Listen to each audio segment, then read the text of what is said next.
Section number 139 subsection 1 ये आपका पहला सेक्शन है जिसमें आप लोगों को दिया हुआ है compulsory filing of return of income. अब ये सेक्शन के अंदर टोटल 2 पॉइंट्स हैं।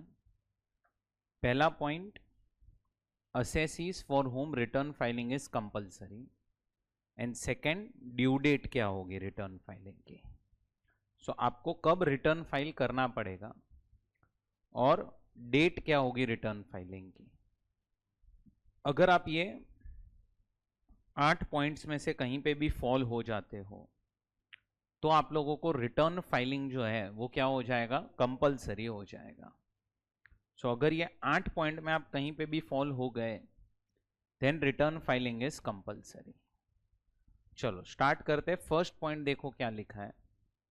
तो फर्स्ट पॉइंट है कि अगर आप एक कंपनी हो या अगर एक आप पार्टनरशिप फर्म हो तो दोनों केस में आपको रिटर्न फाइलिंग जो है वो कंपलसरी हो जाएगा। अच्छा, फर्म इंक्लूड्स एलएलपी ऑल्सो। अब तुम देखोगे तो कंपनी और फर्म के केस में ना इन्होंने कोई कंडीशन नहीं रखी हुई है। आप अगर कंपनी हो, आप अगर फर्म हो, अब आपको इनकम आ रही है, लॉस आ रही है, कुछ भी हो, आपको रिटर्न जो है वो फाइल कंपलसरी करना ही पड़ेगा। सेकेंड इन्होंने लिखा है कि person is other than company और अ फर्म। मतलब अगर आप कंपनी और फर्म नहीं हो तो फिर आपको रिटर्न फाइलिंग कंपलसरी है जब आपका gross total income before claiming exemption under 54 to 54 GB। अब आपको है ना सिलेबस में 54 है, 54 EC है, 54F, 54B और 54D है। ये 5 सेक्शंस हमने कैपिटल गेन्स में लास्ट में पढ़े थे। तो ये एग्जम्पशंस लेने से पहले आपकी इनकम देखेंगे। दूसरा, आपकी इनकम में क्या देखेंगे, ग्रॉस टोटल, नेट नहीं, ग्रॉस टोटल इनकम। मतलब आपको समझ में आ रहा है, बिफोर डिडक्शन भी देखेंगे हम आपकी income. If it is more then basic exemption limit तो आपको रिटर्न फाइलिंग इज कंपलसरी। अब तुम एग्जांपल लो कि समझो एक पर्सन है मिस्टर ए। मिस्टर ए जो है इसका ग्रॉस टोटल इनकम जो है वो है 10 लाख और मिस्टर ए का जो डिडक्शन है under section 80C to 80U वो है 9 लाख। सो बचा कितना, 1 लाख रुपीस बच गया। ये आपका नेट टोटल इनकम है। अब ये वाले केस में क्या मिस्टर ए को टैक्स की पेमेंट करनी पड़ेगी, पेमेंट? तो answer is no. By tax payment के लिए ना हमें एनटीआई देखना होता है। NTI is less than basic exemption limit, तो आपको टैक्स का पेमेंट तो नहीं करना है। क्या आपको रिटर्न फाइल करना पड़ेगा, रिटर्न फाइल? तो आंसर इज यस। क्यों? क्योंकि रिटर्न फाइल के लिए आपको जीटीआई चेक करना पड़ता है। सो ये आपका एग्जाम्पल नंबर 1 हुआ। सो मिस्टर ए का जीटीआई 10 लाख है, डिडक्शन 9 लाख है, एनटीआई 1 लाख है। टैक्स पेमेंट के लिए हम एनटीआई देखते हैं, रिटर्न फाइलिंग के लिए हम जीटीआई देखते हैं। सेकेंड एग्जाम्पल, समझो असेसी वापस से मिस्टर ए है और मिस्टर ए को लॉन्ग टर्म कैपिटल गेन आया on transfer of house property 60 lakh का, और मिस्टर ए ने एग्जम्पशन भी ले लिया है अंडर सेक्शन 54। एक घर बेचो और दूसरा घर खरीदो, 60 लाख का पूरा एग्जम्पशन भी ले लिया। फाइनल इनकम उसकी कैपिटल गेन्स की 0 हो गई। समझो उसकी अदर इनकम्स भी 0 है तो उसकी ग्रॉस टोटल इनकम भी 0 है, उसके डिडक्शंस भी 0 है, तो उसकी नेट टोटल इनकम भी 0 है। अब क्या ये केस में उसको टैक्स का पेमेंट करना पड़ेगा, पेमेंट? तो आंसर इज नो। बट क्या उसको रिटर्न फाइल करना पड़ेगा, रिटर्न? Answer is yes. क्योंकि आपको इनकम चेक करनी है बिफोर एग्जम्पशंस। तो before exemption your income is can I से 60 lakhs which is more then basic exemption limit, तो आपको रिटर्न फाइल करना पड़ेगा। थर्ड एग्जाम्पल, समझो एक पर्सन है मिस्टर ए, इसको एग्रीकल्चर इनकम आ रही है 10 लाख की, तो ये तो सारी की सारी इनकम एग्जम्प्ट है अंडर सेक्शन 10(1). पूरा का पूरा 10 लाख एग्जम्प्ट हो जाएगा, बचा कितना 0। समझो यही इसका जीटीआई है, यही इसका एनटीआई है। अब क्या ये केस में उसको टैक्स का पेमेंट करना पड़ेगा? तो आंसर इज नो। क्या उसको रिटर्न फाइल करना पड़ेगा? तो आंसर इज नो। हमें चेक करना है before exemption under this sections. Agriculture income is exempt under section 10, तो वो उसका इफेक्ट देने के बाद की इनकम देखनी है। सो ये आपके 3 एग्जाम्पल्स हो गए। याद रखना, चेक करना है जीटीआई एंड बिफोर एग्जम्पशन। तो अगर आपकी income before exemption GTI is more than basic exemption limit, then return filing is compulsory. Third point, अगर आप एक रेसिडेंट पर्सन हो जो इंडिविजुअल है other than but not ordinarily resident. Now when I say other than but not ordinary, इसका मतलब resident and ordinarily resident. But not ordinary को छोड़ के तो बचा क्या रेसिडेंट में? रेसिडेंट में 2 पार्ट्स होते हैं, या तो ऑर्डिनरी या तो बट नॉट ऑर्डिनरी। तो बट नॉट ऑर्डिनरी को हटाना है, तो बचा क्या? R and O R. अगर आप एक आर एंड ओ आर हो, और या फिर अब देखो आर एंड ओ आर हो प्लस आप एक बेनिफिशियल ओनर हो of any asset which is located outside India, और you are beneficiary of asset located outside India, or you are having a signing authority of any account which is outside India। या तो आप beneficial owner हो, या तो आप beneficiary हो, या फिर आपके पास साइनिंग अथॉरिटी है। तीनों में से कोई भी एक चीज भी चलेगी। अब थोड़ा सा दिमाग चलाना, आप ये third point, fourth point, fifth point में आओगे कब?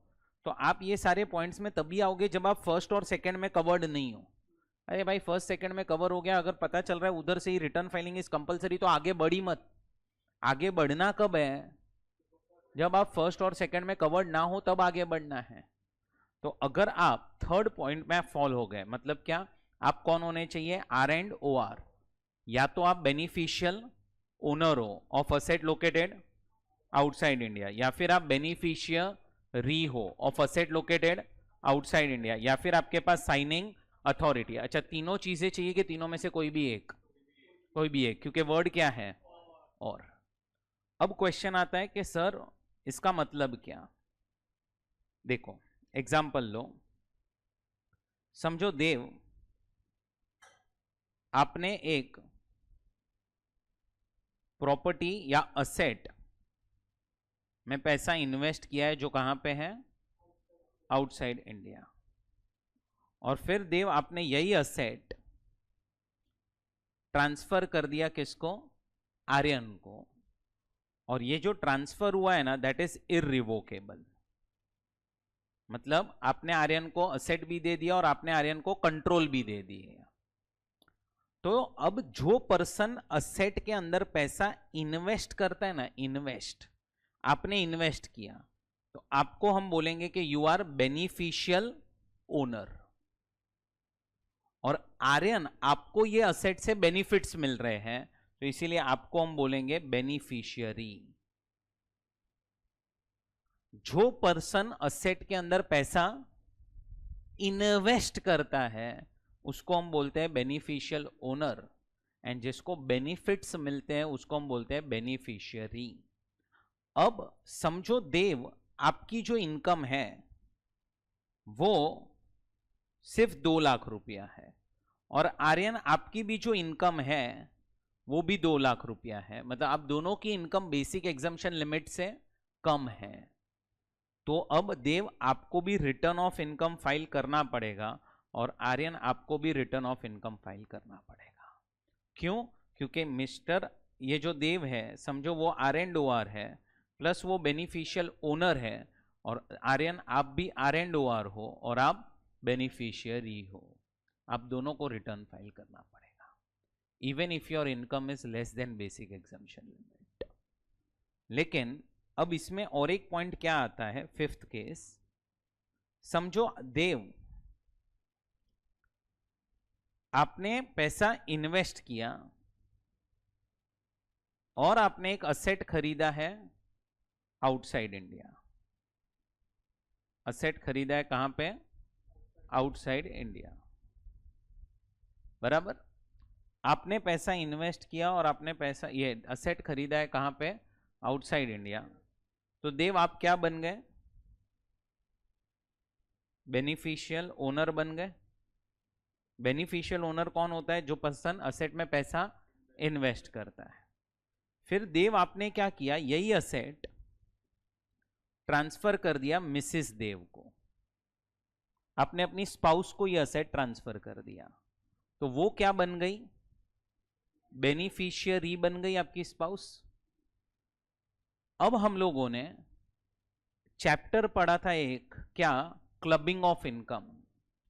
समझो देव आप R&OR हो अभी, एंड मिसिस देव भी R&OR है, इसकी इनकम 1 लाख है, आपकी भी इनकम 1 लाख है।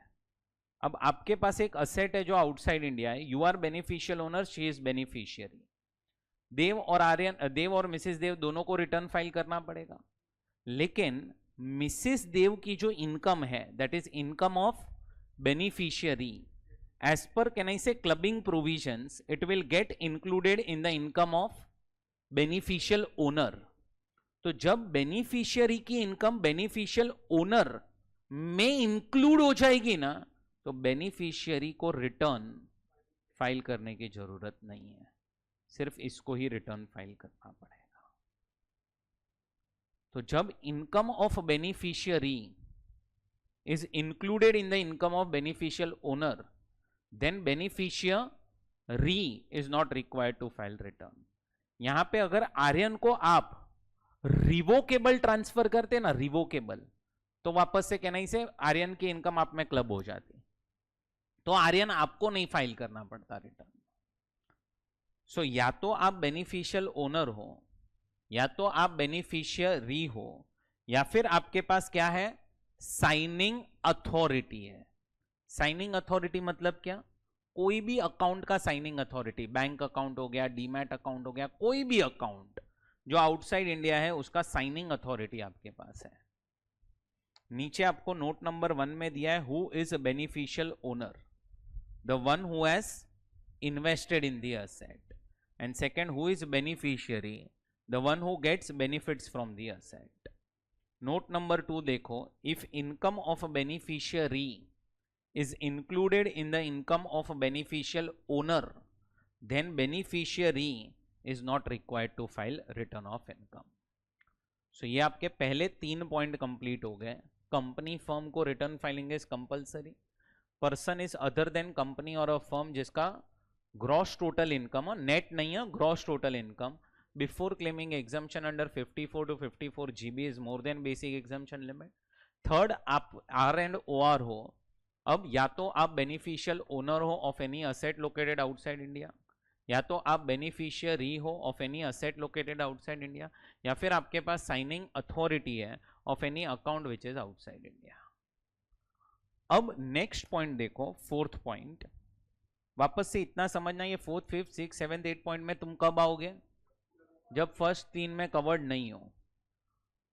अगर तुम करंट अकाउंट में पैसा डिपॉजिट कर रहे हो मोर देन 1 करोड़, या फिर सेविंग्स अकाउंट में पैसा डिपॉजिट कर रहे हो मोर देन 50 lakhs, मोर देन और इक्वल टू, सॉरी यहां पे साइन मोर देन है, यहां पे मोर देन और इक्वल टू, या फिर आपका फॉरेन ट्रैवल एक्सपेंडिचर हो रहा है मोर देन 2 lakhs, या फिर आपका इलेक्ट्रिसिटी कंजम्पशन एक्सपेंसेस हो रहे हैं मोर देन 1 lakh, आप बिजनेस कर रहे हो एंड आपका turnover is more than 60 lakhs, profession में एंगेज्ड हो, gross receipts are more than 10 lakhs, आप आपका टीडीएस और टीसीएस कटा है, सब मिला के मोर देन और इक्वल टू 25,000। इधर एक वर्ड ऐड करना पड़ेगा रेसिडेंट। अगर आप रेसिडेंट सीनियर सिटीजन हो तो मोर देन और इक्वल टू 50,000, मोर देन और इक्वल टू 50,000। अगर ये कहीं पे भी आप फॉल हो गए, वापस से क्या हो जाएगा, रिटर्न फाइलिंग इज कंपलसरी। अब इधर मेन क्या है पता है आप लोगों को, साइन सारी याद रखनी है। इधर है मोर देन 1 करोड़, इधर है more than equal to 50 lakhs, इधर है more than 2 lakhs, more than 1 lakh, इधर है मोर देन 60, मोर देन 10, इधर है वापस से मोर देन इक्वल टू और more than equal to. Current account में डिपॉजिट करो more than 1 crore, savings account में डिपॉजिट करो मोर देन और equal to 50 lakh, foreign travel expense हो रहा है more than 2 lakh, electricity consumption expenses हो रहे हैं मोर देन 1 लाख, फिर आपका टीडीएस टीसीएस मिला के मोर देन और इक्वल टू 25,000। अगर आप रेसिडेंट सीनियर सिटीजन हो तो मोर देन और इक्वल टू 50,000। बिजनेस कर रहे हो and turnover is more than 60 lakh and profession में एंगेज हो, gross receipts are more than 10 lakh, return file करना पड़ेगा, कोई भी कंडीशन सेटिस्फाई हो गई। समझो एक एग्जांपल ऐसा लो कि देव आपको है ना एग्रीकल्चर इनकम आ रही है, कितनी, 5 करोड़। कहने से 5 का 5 करोड़ क्या हो जाएगी देव, एग्जाम, बराबर, पूरी एग्रीकल्चर इनकम क्या हो जाएगी, एग्जेम्प्ट। अब आप देव समझो फॉरेन घूमने चले गए और आपका 2 लाख से ऊपर खर्चा हो गया, या आपका महीने का इलेक्ट्रिसिटी बिल 10,000 आ रहा है तो साल का 1,20,000 हो गया। तुम समझ रहे हो देव, तुम फर्स्ट सेकंड और थर्ड पॉइंट में कवर्ड नहीं हो, क्योंकि एग्रीकल्चर इनकम आ रही है 5 करोड़ की, फर्स्ट सेकंड थर्ड पॉइंट में कहीं पे भी नहीं आओगे, कहने से अब तुम ये वाले पॉइंट में भी फॉल हो सकते हो। समझो आपको एग्रीकल्चर इनकम आई, आप एक फार्मर हो, 5 करोड़ की एग्रीकल्चर इनकम आई, बट आपको सारी की सारी इनकम कैश में आई है। अब आपने क्या किया, यही 5 करोड़ में से समझो 2 करोड़ बैंक में जाके डिपॉजिट किया। आपको तो पता ही है कि 5 से 5 करोड़ पे टैक्स तो लगने वाला नहीं है, तो आप कर दिया डिपॉजिट, आपने तो कर दिया, तो वापस से ये वाले कंडीशन में फॉल हो गया, रिटर्न फाइल करना पड़ेगा। सो अगर आप ये सारे पॉइंट्स में से कहीं पे भी फॉल हो जाते हो तो आपको रिटर्न फाइलिंग इज कंपलसरी, आपको कंपलसरी रिटर्न फाइल करना पड़ेगा। अब आ रहा है कि ड्यू डेट्स क्या है रिटर्न फाइल करने की। तो 3 ड्यू डेट्स हैं, एक नवंबर एंड, एक अक्टूबर एंड और एक जुलाई एंड। अगर आपको नवंबर और अक्टूबर वाली ड्यू डेट एप्लीकेबल नहीं हो रही है तो आप जुलाई वाली ड्यू डेट में फॉलो हो जाओगे।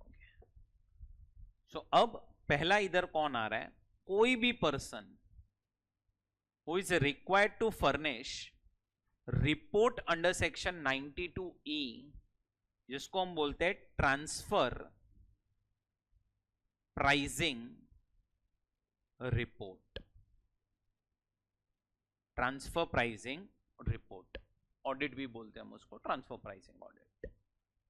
अब ये कॉन्सेप्ट क्या है, तो एक एग्जांपल लो कि समझो देव आप अभी इंडिया में हो और देव आपकी एक यहां पे कंपनी है देव लिमिटेड करके, एक और कंपनी है आर्यन लिमिटेड, ये यूएस में है। आर्यन आपसे कुछ गुड्स मंगवा रहा है तो आपने आर्यन को कुछ गुड्स बेचे हैं और आर्यन से आपको कंसिडरेशन भी मिला है। Selling price is 1,000 rupees per unit. Your cost of manufacturing is 400 rupees per unit. So profit per unit is 600. अब देव आप एक इंडियन कंपनी हो तो आपको इस पे क्या लग जाएगा, टैक्स लग जाएगा एट द रेट ऑफ 30%, तो 180 का टैक्स आ जाएगा। और प्लस अगर आपकी इनकम टोटल 1 करोड़ से बढ़ गई तो सरचार्ज, नहीं तो HEC, सरचार्ज HEC को मैं साइड में रख रहा हूं। अब देव आप है ना प्लानिंग कर रहे हो, प्लानिंग टैक्स बचाने का, कैसे, ये देव लिमिटेड कंपनी कहां पे है? इंडिया में। आर्यन लिमिटेड कहां पे है? यूएस में।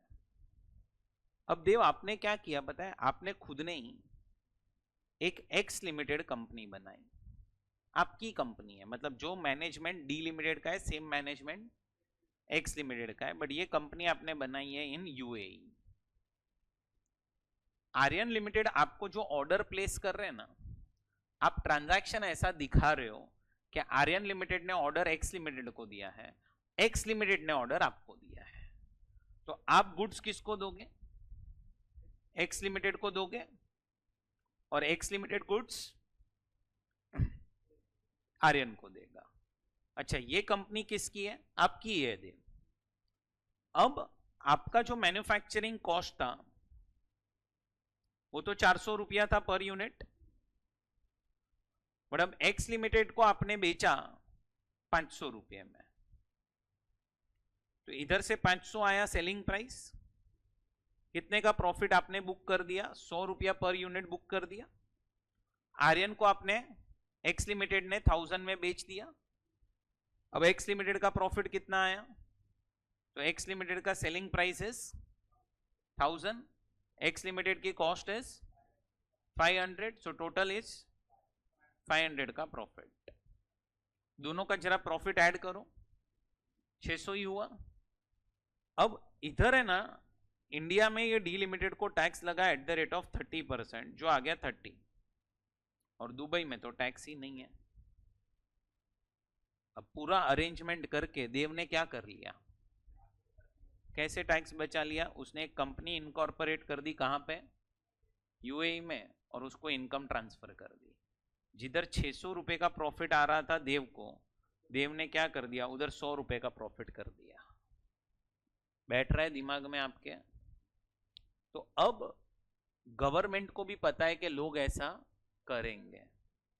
What you are doing, you are shifting profit of 500 in a country where there is no tax, वहां पे शिफ्ट कर रहे हो प्रॉफिट को, और इसीलिए गवर्नमेंट ने एक चैप्टर बनाया है, चैप्टर का नाम है ट्रांसफर प्राइसिंग। बोलो क्या है चैप्टर का नाम? अगर देव आप कोई भी इंटरनेशनल ट्रांजैक्शन करोगे, किसके साथ? आपके रिलेटेड पार्टी के साथ, क्योंकि आप समझो प्राइस कंट्रोल कब हो पाएगी? तो प्राइस कंट्रोल तभी पॉसिबल है जब पार्टी रिलेटेड हो। आज डी ने इसको 500 में ही गुड्स क्यों बेचे? क्योंकि ये दोनों रिलेटेड है। अगर अनरिलेटेड होते तो कितने में बेचते आप देव? 1000 में ही बेचते आप। तो अगर आप कोई इंटरनेशनल ट्रांजैक्शन कर रहे हो विथ अ रिलेटेड पार्टी, तो ये चैप्टर अप्लाई हो जाएगा, और ये चैप्टर बोलता है कि आपको फिर सारे ट्रांजैक्शंस करने चाहिए with a related party at arms length price. मतलब देव लिमिटेड, आपने जो 500 लिखा है that is not your arms length price, your arms length price is 1000, so your revised profit is 600 and revised tax is 180। अब ये तुमने अगर किया है कि तुमने कोई भी इंटरनेशनल ट्रांजैक्शन किया है विथ अ रिलेटेड पार्टी, तो तुम्हें सारे ट्रांजैक्शंस किस पे दिखाने पड़ेंगे? आर्म्स लेंथ प्राइस पे। बट गवर्नमेंट को आपके ऊपर भरोसा नहीं है, इसीलिए वो लोग बोलते हैं कि जब भी आप इंटरनेशनल ट्रांजैक्शन करोगे कंपलसरी आपको ऑडिट करवाना पड़ेगा अपना। क्या करवाना पड़ेगा? ऑडिट, जिसको हम बोलते हैं ट्रांसफर प्राइसिंग ऑडिट। मतलब सीए चेक करेगा क्या कि आपने सारे ट्रांजैक्शंस आर्म्स लेंथ प्राइस पे दिखाए हैं। ये सीए से वो लोग चेक करवा रहे हैं। तो अगर ट्रांसफर प्राइसिंग चैप्टर अप्लाई हो गया आप पे, तो अब देव लिमिटेड आपको रिटर्न कब फाइल करना है? इनकम टैक्स का 30th नवंबर को। 30th नवंबर को आपको रिटर्न फाइल करना पड़ेगा। अब तुम समझो यहां पे पर्सन में कोई भी पर्सन आ गया। अब समझो एक फर्म है, फर्म को ये ट्रांसफर प्राइसिंग अप्लाई हो गया, तो फर्म के लिए ड्यू डेट क्या हो गई? 30th नवंबर। तो अब ये फर्म के जो भी पार्टनर्स होंगे ना, पार्टनर्स, उनके लिए भी date is 30th November only. Firm और पार्टनर का डेट हमेशा सेम चलेगा। क्यों? आपको याद है मैंने आपको बिजनेस में एक सेक्शन करवाया था, remuneration and interest by firm to partners. उस पे सब जगह लिमिट रखी थी। Maximum interest allowed is 12%, maximum remuneration depends on book profit, book loss. तो आज पार्टनर अपने बुक्स कब क्लोज कर पाएगा? तो पार्टनर तभी कर पाएगा जब फर्म बुक क्लोज करे, क्योंकि फर्म जितना रेम्यूनरेशन एंड इंटरेस्ट को खर्चा दिखाएगी, कहने से उतना ही पार्टनर को अपने बुक्स में इनकम दिखाना पड़ेगा। तो इसीलिए ये साथ साथ में चलेगा। तो ये नेक्स्ट पॉइंट आ गया पार्टनर्स। नेक्स्ट, अगर आप एक कंपनी असेसी हो, कंपनी, तो आपके लिए ड्यू डेट क्या हो जाएगी? October and.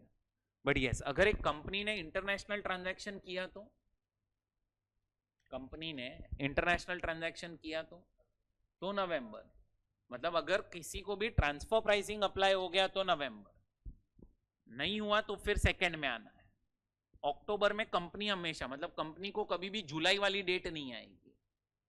सेकंड, अगर आप कंपनी नहीं हो और आपको ऑडिट के प्रोविजंस एप्लीकेबल हो रहे हैं, थोड़ा सा याद करो, मैंने आपको बिजनेस एंड प्रोफेशन में करवाया था कि अगर आप बिजनेस कर रहे हो और आपका turnover is more than 1 crore, profession में एंगेज हो, आपकी gross receipts are more than 50 lakhs, आपको आपकी बुक्स ऑफ अकाउंट सीए के पास लेके जानी पड़ेगी। सीए आपको ऑडिट करके देगा। तो वो ऑडिट जब भी एप्लीकेबल हो गया तो फिर डेट इज अक्टूबर।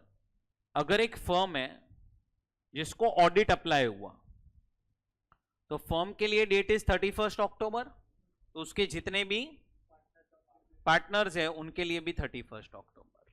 वो थर्ड पॉइंट है। एंड अगर आप फर्स्ट और सेकंड पॉइंट में फॉल तो 31st जुलाई। आया समझ में? तो ये आपका पहला सेक्शन कंप्लीट हुआ। कौन सा है? 139(1).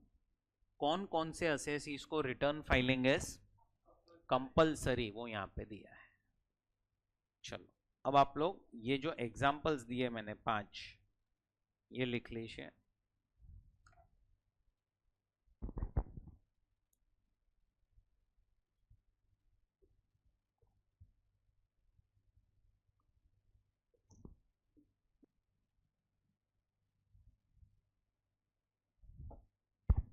चलो बढ़ते आगे।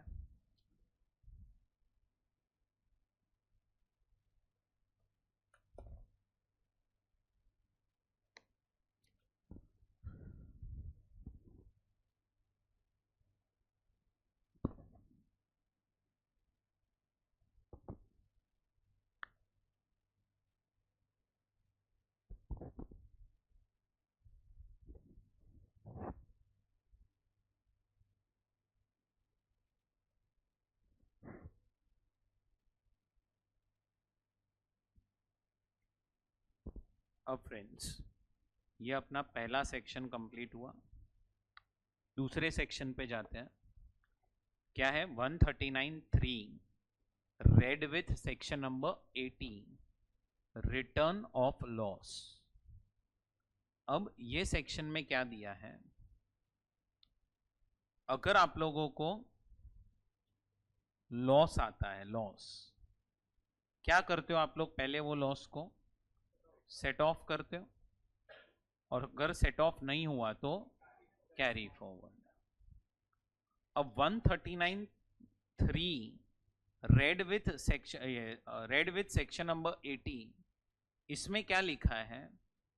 ध्यान से देखना मैं क्या चीजें हाईलाइट कर रहा हूं। कि अगर आपको लॉस आ रहा है और वो लॉस अगर आपको क्या करना है, तो आपको रिटर्न जो है ना, रिटर्न वो टाइम पे फाइल करना पड़ेगा, ऐसा 139(3) बोल रहा है।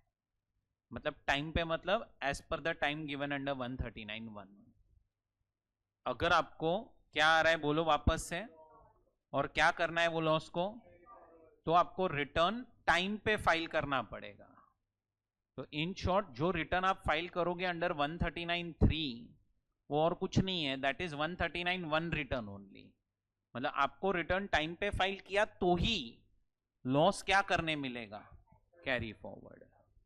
मतलब क्या आप लॉस को सेट ऑफ कभी भी कर सकते हो? सेट ऑफ, तो answer is yes. Set of आप रिटर्न टाइम पे फाइल करो या टाइम पे फाइल ना करो, आप सेट ऑफ कभी भी कर पाओगे। कैरी फॉरवर्ड के ऊपर रेस्ट्रिक्शन है। बट वापस से ये प्रोविजन में, ये जो प्रोविजन है वो हाउस प्रॉपर्टी लॉस पे एंड अनएब्सॉर्ब्ड डेप्रीसिएशन पे है। पता है हमने अनएब्सॉर्ब्ड डेप्रीसिएशन अभी सेट ऑफ में ही पढ़ा था कि आप एक पीएनएल अकाउंट बनाते हो, 3 खर्चे सबसे लास्ट में माइनस करने रहते हैं, एक डेप्रीसिएशन, एक capital expenditure on scientific research and एक capital expenditure on family planning. अगर वो 3 खर्चों के वजह से आपको क्या आ रहा है? लॉस, उस लॉस को हम बोलेंगे unabsorbed depreciation. House property head में अगर आपको लॉस आ रहा है या फिर अनएब्सॉर्ब्ड डेप्रीसिएशन अगर आपको आ रहा है, तो this loss you can carry forward even if return is not filed on time. मतलब ये 2 लॉस पे तो कोई रेस्ट्रिक्शन नहीं है, कभी भी सेट ऑफ कभी भी कैरी फॉरवर्ड कर सकते हो। इसके अलावा जो लॉसेस हैं सेट ऑफ कभी भी कर सकते हो, रेस्ट्रिक्शन कौन सी चीज पे है? कैरी फॉरवर्ड पे है। Let us take example. Example number 1, समझो आपको हाउस प्रॉपर्टी में लॉस आया 1.8 लाख का एंड बिजनेस एंड प्रोफेशन में आपको इनकम आई है 50,000 की। आपका जो ड्यू डेट है ऑफ रिटर्न ऑफ इनकम वो है 31 जुलाई 25। आपका जो प्रीवियस ईयर है वो है 24-25, ये आपकी ड्यू डेट है। अब मैं 3 एग्जांपल ले रहा हूं। Actual date of ROI। Case 1, समझो आपने रिटर्न टाइम से पहले भर दिया, समझो आपने रिटर्न टाइम पे भरा, और समझो आपने रिटर्न लेट भरा है। अब क्वेश्चन आ रहा है क्या ये लॉस को आप सेट ऑफ कर पाओगे? सेट ऑफ, तो answer is yes. Set off कर लिया, उसके बाद भी लॉस तो बचा ही है 1.3 लाख का, क्या आप उसको कैरी फॉरवर्ड कर पाओगे? तो yes, yes and yes. Why तीनों में यस? क्योंकि हाउस प्रॉपर्टी का लॉस है। अगर मैं एग्जांपल नंबर 2 दूं आपको, जिसमें समझो आपको बिजनेस एंड प्रोफेशन में लॉस आ रहा है 1.8 लाख का और आपको हाउस प्रॉपर्टी में इनकम आ रही है 50,000 की। आपका जो ड्यू डेट है of ROI is 31 July 25 and आपका जो एक्चुअल डेट है of ROI case 1, 2, 3 31 July 25 sorry 22 जुलाई 25 को आपने रिटर्न फाइल किया, दूसरा केस 31 जुलाई को किया और लास्ट केस 16 अगस्त को किया। क्या आप लॉस को सेट ऑफ कर पाओगे? सेट ऑफ, तो yes, yes and yes. Carry forward कर पाओगे? Yes, yes, no. याद रखना, हाउस प्रॉपर्टी लॉस और अनएब्सॉर्ब डेप्री पे ये सेक्शन अप्लाई नहीं होता है। मतलब वो लॉस आप कभी भी कैरी फॉरवर्ड कर सकते हो, कभी भी सेट ऑफ कर सकते हो। बाकी के लॉसेस आप सेट ऑफ कभी भी कर सकते हो, कैरी फॉरवर्ड करने में रेस्ट्रिक्शंस है। सो ये आपका first point, second point, sorry first point, ये थर्ड पॉइंट और फोर्थ पॉइंट हो चुका। अब ध्यान से सुनना, अब मुझे और एक एग्जाम्पल देना है, एग्जाम्पल नंबर 3। क्या है थर्ड एग्जाम्पल? समझो अभी आपका प्रीवियस ईयर चल रहा है 23-24 एंड असेसमेंट ईयर चल रहा है 24-25। बिजनेस एंड प्रोफेशन हेड में आपको लॉस आया है 2 लाख का। बिजनेस एंड प्रोफेशन में ही आपको इनकम भी आई है 50,000 की, और हाउस प्रॉपर्टी में भी आपको इनकम है कितनी, 60,000 की। अब आप क्या करोगे, पहले तो लॉस को सेट ऑफ करोगे और फिर कैरी फॉरवर्ड करोगे। अच्छा, आपका जो ड्यू डेट है ऑफ रिटर्न ऑफ इनकम वो है 31 जुलाई 24, लास्ट ईयर की बात कर रहा हूं। और आपका जो एक्चुअल डेट है ऑफ ROI इज 22 जुलाई 24, मतलब आपने रिटर्न टाइम पे भर दिया था। अब आप क्या करोगे, जो बिजनेस एंड प्रोफेशन का लॉस है कितने का, 2 लाख का, उसको आप सेट ऑफ करोगे बिजनेस एंड प्रोफेशन की इनकम के सामने, जो कितनी है 50,000। कितना बच गया, 1.5 लाख का लॉस बच गया। फिर उसको तुम माइनस करोगे HP इनकम के सामने, कितना 60,000, कितने का लॉस बच गया, 90,000 का लॉस बच गया। क्या आपने रिटर्न टाइम पे फाइल किया था, यस, कैरी फॉरवर्ड कर पाओगे फॉर 8 ईयर्स। तो ये आपका बैलेंस लॉस है, बराबर। अब आपका ईयर स्टार्ट हुआ next 24, 25 and assessment year is 25, 26। आपके पास ब्रॉड फॉरवर्ड बिजनेस लॉस है पहले से 90,000 का, जो लास्ट ईयर का लॉस था। इस साल में आपको बिजनेस एंड प्रोफेशन हेड में इनकम आई है 3 लाख की। इस साल में बिजनेस एंड प्रोफेशन में लॉस भी आया है 1 लाख का। इस साल में हाउस प्रॉपर्टी में भी आपको लॉस आया है, समझ लो कि उधर 2 लाख का लॉस आया है। और ये जो लॉस है ना 1 लाख के बदले इसको 1.6 लाख कर रहा हूं मैं। अब मुझे बताओ, तुम जब सेट ऑफ करते हो लॉसेस, पहले कौन से लॉस सेट ऑफ करते हो, करंट ईयर के पास्ट ईयर के, करंट ईयर के। अब देखो तुम्हारा जो ड्यू डेट है ऑफ ROI वो है 31 जुलाई 25। तुम्हारा जो एक्चुअल डेट है ऑफ ROI वो है 10 अगस्त 25। मतलब अब आपने रिटर्न लेट फाइल किया है, ठीक है। पहले तो बिजनेस एंड प्रोफेशन हेड से इनकम आ रही है आपको कितनी, 4 लाख की,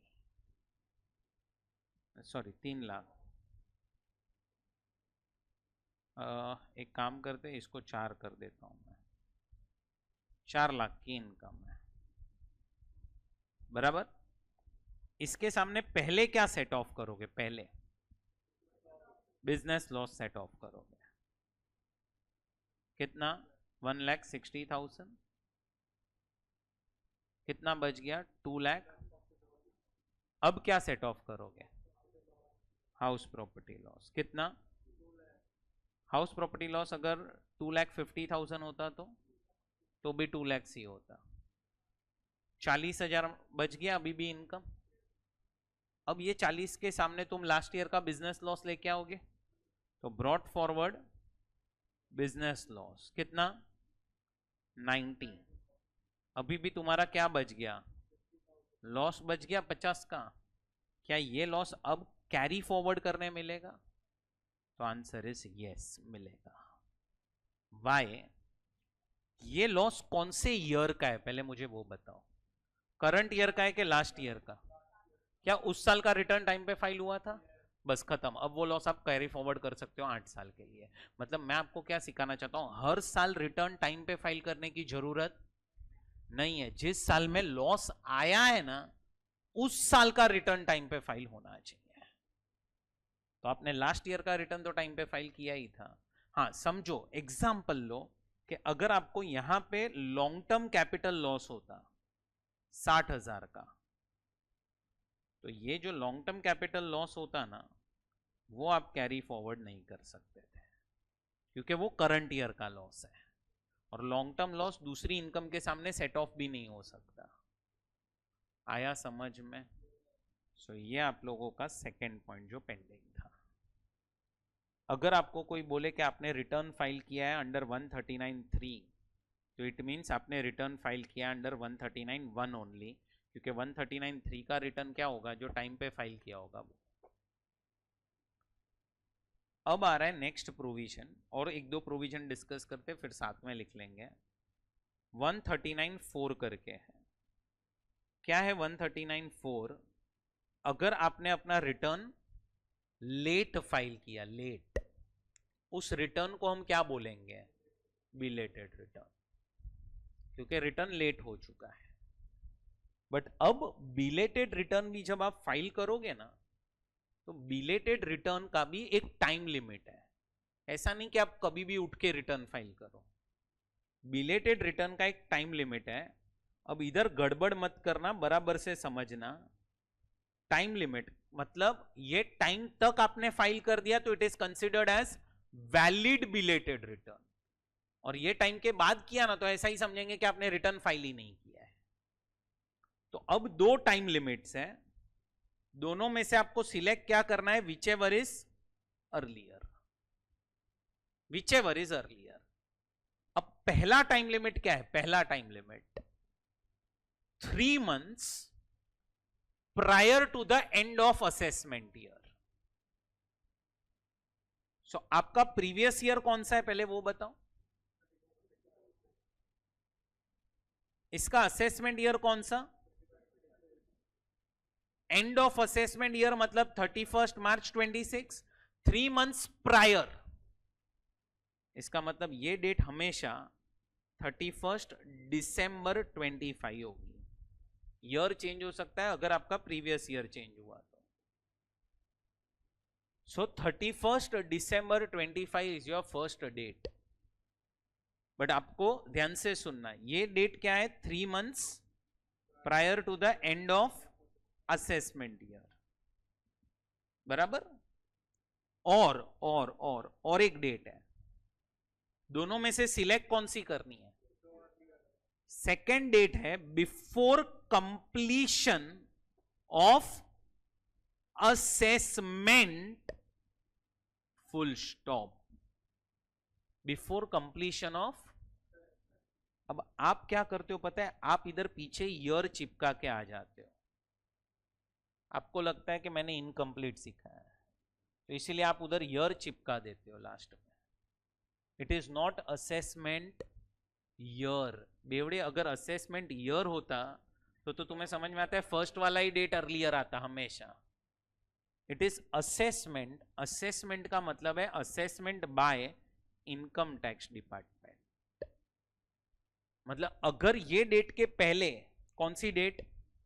दिसंबर के पहले अगर इनकम टैक्स डिपार्टमेंट ने आपका असेसमेंट ही कर दिया, फिर खत्म। फिर आप लोगों को वो डेट के बाद आप रिटर्न फाइल करोगे तो मतलब नहीं है। अब क्या ऐसा हो सकता है कि 31 December के पहले आपका असेसमेंट हो जाए? पॉसिबल। कब क्या केस हुआ रहेगा फिर? तो कल पता है मैंने आपको सिखाया था, समझो आपकी डेट थी जुलाई रिटर्न फाइल करने की, आपने रिटर्न फाइल नहीं किया, ये लोग ने अगस्त में आपको नोटिस भेजा कि रिटर्न फाइल करो, आपने उसका भी रिप्लाई नहीं किया, और उन्होंने क्या कर दिया? आपका असेसमेंट, बेस्ट जजमेंट असेसमेंट। वही पॉसिबल है। तो बेस्ट जजमेंट असेसमेंट पॉसिबल है। बट अब थोड़ा सा अपन प्रैक्टिकली बात करते हैं। प्रैक्टिकली 31 December ही अर्लियर आता है, कभी भी सेकेंड डेट अर्लियर आता ही नहीं है। रीजन, डिपार्टमेंट असेसमेंट खत्म छोड़ो, स्टार्ट भी है ना दिसंबर के बाद ही करता है। तो आपका असेसमेंट खत्म भी ऑटोमेटिकली दिसंबर के बाद ही होने वाला है। दिसंबर के पहले वो लोग असेसमेंट वैसे भी स्टार्ट नहीं कर सकते। तो प्रैक्टिकली आप देखोगे तो यही डेट क्या आएगा? हमेशा वही डेट अर्लियर आएगा। लेकिन अगर एग्जाम में क्वेश्चन आता है तो आपको दोनों डेट लिखना पड़ेगा। क्या? 3 months prior to the end of assessment year और before completion of assessment, whichever is earlier. अच्छा, कंप्लीशन ऑफ असेसमेंट हम कब बोलेंगे? असेसमेंट कंप्लीट कब होता है? कंप्लीट कल ही मैंने सिखाया था आपको, जब ऑर्डर पास होता है। स्टार्ट कब होता है? जब नोटिस आती है। और खत्म कब होता है? जब ऑर्डर पास होता है। सो ये पहला पॉइंट जो है ना, वो टाइम लिमिट है। ऊपर जो वर्ड आ रहा है assessment, assessment means a best judgement assessment. Completion of assessment means the date on which order is passed. And अगर तुम रिटर्न लेट फाइल करोगे तो उसके कुछ डिसएडवांटेजेस भी हैं। पहला ही डिसएडवांटेज क्या है? पढ़ो, अभी पढ़ाया मैंने, कुछ लॉसेस कैरी फॉरवर्ड करने नहीं मिलेंगे। दूसरा डिसएडवांटेज क्या है? दूसरा, फी लगेगा अंडर सेक्शन 234F। कितना फी लगेगा? नेक्स्ट पॉइंट देखो, अगर आपकी इनकम 5 लाख या उससे कम है तो 1000 रुपया स्टैंडर्ड फी है, 5 लाख से ज्यादा है तो 5000 रुपया। आपको deduction under section 10AA, 80JJAA, QQB and RRB is not allowed. ये ऐड करना पड़ेगा बाद में। आप याद करो ना, मैंने अभी अभी आपको कल ही सिखाया था 10AA और सब, तो उसमें मैंने आपको लिखाया था ना, रिटर्न फाइलिंग इज कंपलसरी। और फिर अपन ने ये भी देखा था 80JJAA, QQB एंड RRB, ये तीनों फॉल होते हैं अंडर चैप्टर 6 से हेडिंग C, उधर भी return filing is compulsory. And last आपको क्या लगेगा? इंटरेस्ट लगेगा अंडर सेक्शन 234A। सो ये 4 डिसएडवांटेजेस हैं। आप लोगों को एग्जाम में क्वेश्चन आ सकता है क्या कि ये डिसएडवांटेजेस क्या है of filing belated return. Belated return file करने के डिसएडवांटेजेस क्या है, वो आप लोगों को एग्जाम में क्वेश्चन आ सकता है। आया समझ में आप लोगों को? फी समझ में आया आप लोगों को? चलो, और एक सेक्शन 139(5). क्या है 139(5)?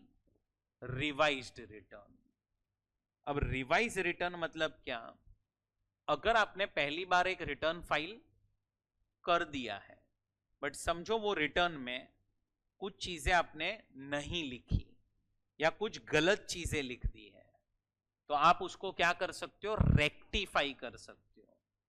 अब जरा हेडिंग पढ़ो, क्या लिखा है? If any person having furnished return under 139(1), मतलब रिटर्न आपने टाइम पे फाइल किया होगा, एंड 139(4), मतलब अगर आपने रिटर्न लेट फाइल किया होगा और उसमें कुछ भी ओमिट हो चुका है या रॉन्ग स्टेटमेंट गया है, तो आप उसको क्या कर सकते हो? रिवाइज। रिवाइज करने का भी टाइम लिमिट दिया है, सेम टाइम लिमिट जो बिलेटेड रिटर्न का था। मतलब प्रैक्टिकली बोलूं तो एक ही डेट आएगा, क्या? दिसंबर है, प्रैक्टिकली दिसंबर एंड ही आएगा, पर आपको एग्जाम में आया तो 3 months prior to the end of assessment year और before completion of whichever is earlier. अब क्वेश्चन आता है कि सर क्या हम लोग 139(1) का रिटर्न रिवाइज कर सकते हैं? आंसर इज यस, क्योंकि सेक्शन में लिखा है। क्या सर हम 139(4) का भी रिटर्न रिवाइज कर सकते हैं? Answer is again yes. Sir क्या हम 139(3) का रिटर्न रिवाइज कर सकते हैं? 3? तो answer is yes. Why? Because return filed under 139(3) और कुछ नहीं है, it is return filed under 139(1) only. वो टाइम पे ही फाइल हुआ है।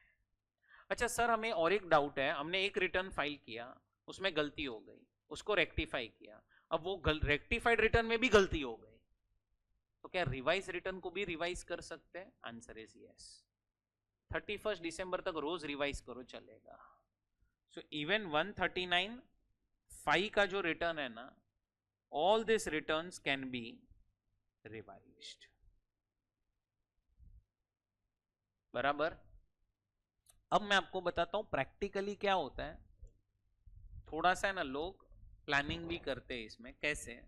समझो 31 जुलाई आ गया, अब अपने यहाँ पे कैसा है, सब लोग उसी दिन जागेंगे, तो सब लोग उसी दिन जागे, अब रिटर्न बना नहीं है, तो लोग क्या करते हैं पता है? 31 जुलाई को कुछ भी इनकम दिखा के फाइल कर देते हैं और बाद में वही रिटर्न को रिवाइज कर देंगे। अब इसमें फायदा क्या हुआ? फी बच गया आपका 234F का, फी नहीं लगा, लॉसेस अगर कुछ भी हुए तो वो भी कैरी फॉरवर्ड करने मिलेंगे, वो सब बेनिफिट हो गए आपको। सो लोग जानबूझ के रिटर्न फाइल कर देते हैं कुछ भी इनकम दिखा के, फिर बाद में रिवाइज कर देते हैं।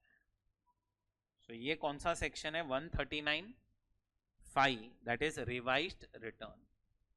सो अपन ने पहले 139(3) डिस्कस किया, 4 हो चुका, उसके साथ 234(f) हो चुका एंड 139(5). याद रखना ये जो 139(4) में चौथा डिसएडवांटेज है ये अपना बाकी है, बाकी 3 डिसएडवांटेजेस हो गए अपने, बराबर। कर सकते हो ना 1 अगस्त से, यस यस, 1 अगस्त से ही रिवाइज कर सकते हो, बराबर।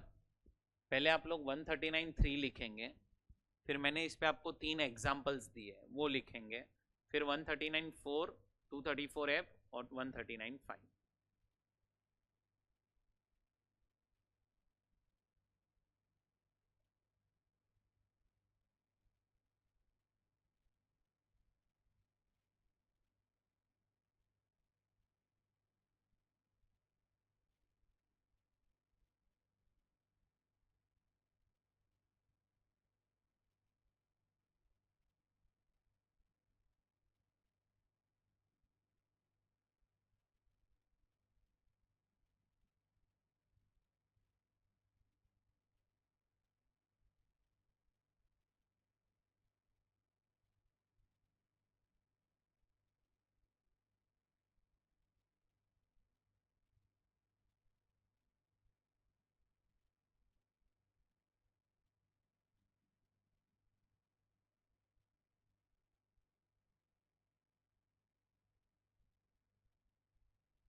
ये 3 सेक्शंस लिख लो।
ये इधर इज नॉट अलाउड लिखना।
चलो बढ़ते हैं आगे।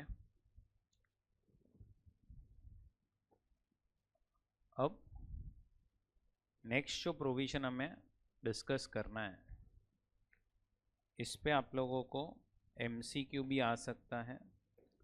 सेक्शन नंबर 139 8A करके है, यहाँ पे ध्यान दो। देखो 1 अप्रैल 24 से लेके 31 मार्च 25, ये क्या है? तो ये आपका प्रीवियस ईयर है। अब मैंने आपको एक सेक्शन अभी करवाया जो था 139(1),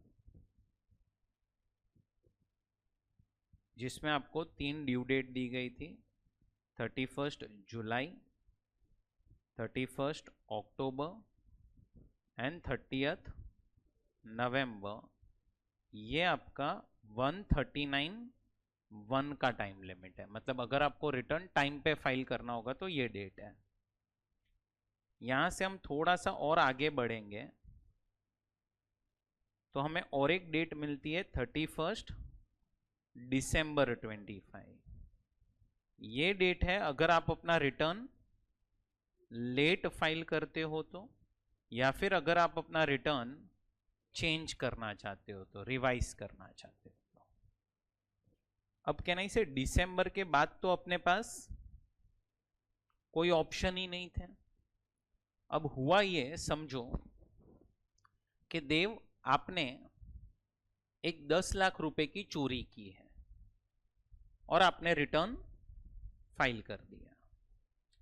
आर्यन आपने भी सेम चोरी की है जो देव ने की है 10 लाख रुपए की, और आपने भी रिटर्न फाइल कर दिया।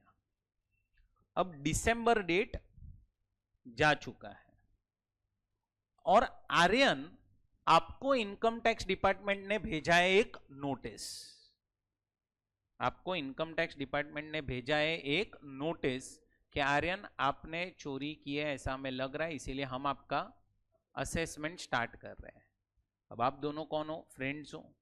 तो आर्यन आपने यही चीज देव को इन्फॉर्म की। अब देव को क्या लग रहा है? डर कि भाई वही चोरी तो मैंने भी की है और मेरे को भी तो नोटिस आ सकता है। तो अब मेरे पास ऑप्शन क्या? अगर देव 31 दिसंबर तक पता चल जाता तो आप अपना रिटर्न रिवाइज कर देते, बोलते भाई गलती हो गई है हमसे। अब क्या करेंगे? तो पहले कोई ऑप्शन नहीं था, बट अब गवर्नमेंट ने एक ऑप्शन और दिया है। क्या? कि after 31 December there is one more option with an assessee, what? That you can update your return. You can file return under 139(8)(A and 139(8)(A में आप कब तक रिटर्न फाइल कर सकते हो पता है? 31 मार्च 26, जो आपका असेसमेंट ईयर खत्म होता है, उसके बाद और 2 साल। मतलब आप 31 मार्च 28 तक रिटर्न फाइल कर सकते हो अंडर सेक्शन 139(8)(A। इसको हम बोलते हैं ITRU, that is income tax return updated. So you can file ITRU कब तक? 31 मार्च 28 तक फाइल कर सकते हो। सो ये एक ऑप्शन नया दिया है कि अगर दिसंबर मंथ जा चुका है और आपको लग रहा है डर, और आप सामने से जाके बोलना चाहते हो कि हमारे से हो गई है गलती, तो आप ये कर सकते हो। But understand, ITRU is not for the benefit of assessee. Assessee का कोई बेनिफिट नहीं होना चाहिए। मतलब क्या? कि समझो आपने पहले एक रिटर्न फाइल कर दिया और उसमें आपने दिखाया है कि there is a loss of 10 lakhs। अब आप ITRU फाइल करके ये नहीं बोल सकते हो कि मेरा लॉस 20 लाख है। लॉस कभी बढ़ा नहीं सकते। तुमने अगर पहले रिटर्न फाइल किया और तुमने इनकम टैक्स रिफंड मांगा था 2 लाख का, अब ITRU फाइल करके तुम ये नहीं बोल सकते भाई मुझे 5 लाख का रिफंड चाहिए। सो तुम अपना लॉस बढ़ा नहीं पाओगे, रिफंड कम नहीं कर पाओगे, इनकम कम नहीं कर पाओगे। तो ITRU कब फाइल होगा? जब आपको लॉस कम करना हो, तो इनकम बढ़ानी हो, तो रिफंड कम करना हो, तो ये ITRU आ सकता है। मतलब ITRU में आपका सिर्फ एक ही फायदा है कि आप सामने से जाके बोल रहे हो कि भाई मैंने चोरी कर ली थी, मेरे से गलती हो गई है। अब हाँ हाँ हाँ 100% 234F भी आएगा। पहले तो समझो, जो डिसएडवांटेजेस बिलेटेड रिटर्न के हैं वो डिसएडवांटेजेस तो रहेंगे ही, उससे डिसएडवांटेज थोड़े से और ज्यादा होंगे। अगर नहीं लगाया तो फिर सब लोग ITRU फाइल करेंगे। अच्छा, पहले तो ITRU is not for the benefit of assessing. ITRU आप कब तक फाइल कर सकते हो? असेसमेंट ईयर के बाद 2 साल और मिलेंगे। ये चीज पे तुम्हें MCQ आ सकता है। अब इसके अंदर 2 पार्ट्स हैं। क्या कि अगर तुमने असेसमेंट ईयर के बाद 1 साल में ही ITRU फाइल कर लिया तो थोड़ा सा प्रोविजन अलग है। मतलब 1 साल में, मतलब कहां से 1 साल के बाद, मतलब आप समझ रहे हो, टोटल आपको यहां से देखना है तो 15 महीने मिलेंगे। 15, क्योंकि दिसंबर के बाद जैन फेब मार्च तब आपका असेसमेंट ईयर खत्म होगा, उसके बाद और 12 महीने, तो आपको टोटल 15 महीने। ये 15 महीने में अगर आपने ITRU फाइल कर दिया तो थोड़ा सा प्रोविजन अलग है, और इसके बाद फाइल किया यहां तक तो प्रोविजन अलग है। क्या प्रोविजन है? आप समझ रहे हो, आपको कुछ ना कुछ टैक्स भरने को आएगा या ITRU में, तो जितना भी आपको टैक्स भरने को आया अलोंग विथ इंटरेस्ट, क्योंकि आपका टैक्स आया तो इंटरेस्ट भी आएगा, वो 234 ABC जो अपना बाकी है डिस्कशन, ये दोनों का मिला के तुम्हें और 25% एक एडिशनल टैक्स देना पड़ेगा। ये लिखा है सेक्शन नंबर 140B के अंदर, और यहां पे टैक्स प्लस इंटरेस्ट मिला के इधर अगर तुमने भरा तो तुम्हें 50% एडिशनल टैक्स देना पड़ेगा। 50। ये एक्स्ट्रा टैक्स तो जाएगा ही, इंटरेस्ट भी जाएगा, और टैक्स और इंटरेस्ट मिला के 25 और 50% ये अलग से देना पड़ेगा। नहीं कर सकते फाइल आप। नोटिस आ गई फिर तो तुम्हें पता ही है कि अब तुम्हें चोरी पकड़ी जाएगी, इसीलिए तुम ITRU फाइल कर रहे हो, तब नहीं कर सकते तुम। समझा? तो ये एक प्रोविजन है। अब इसमें पहला पॉइंट है टाइम लिमिट। मैंने आपको जैसे सिखाया 24 months from the end of assessment year. अभी ये जो टाइम लिमिट है ना 24, इसको इन्होंने 48 कर दिया है, पर तुम्हें अभी एप्लीकेबल नहीं है। 48 मंथ्स कर दिया, मतलब 4 साल तक तुम ITRU फाइल कर सकते हो, बट फिर उन्होंने ना ये पेनल्टी के परसेंटेज बढ़ा दिए बाद में, बट वो अभी मई 26 से एप्लीकेबल होगा, वो छोड़ दो अभी। ये और ये पॉइंट पे तुम्हें थियरी क्वेश्चन आ सकता है। तुम रिटर्न कब अपडेट नहीं कर पाओगे? नंबर 1, अगर तुम लॉस दिखाना चाहते हो तो। नंबर 2, अगर तुम तुम्हारा टैक्स लायबिलिटी कम करना चाहते हो तो।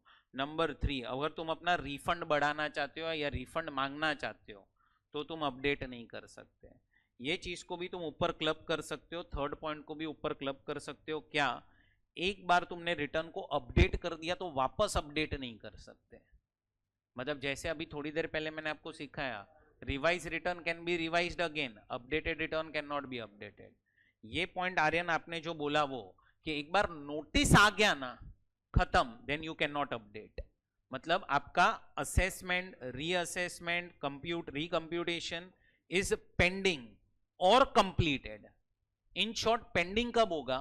असेसमेंट पेंडिंग कब होगा? जब नोटिस आएगा तब पेंडिंग है, कंप्लीट हो गया तब तो ऑर्डर पास हो चुका है।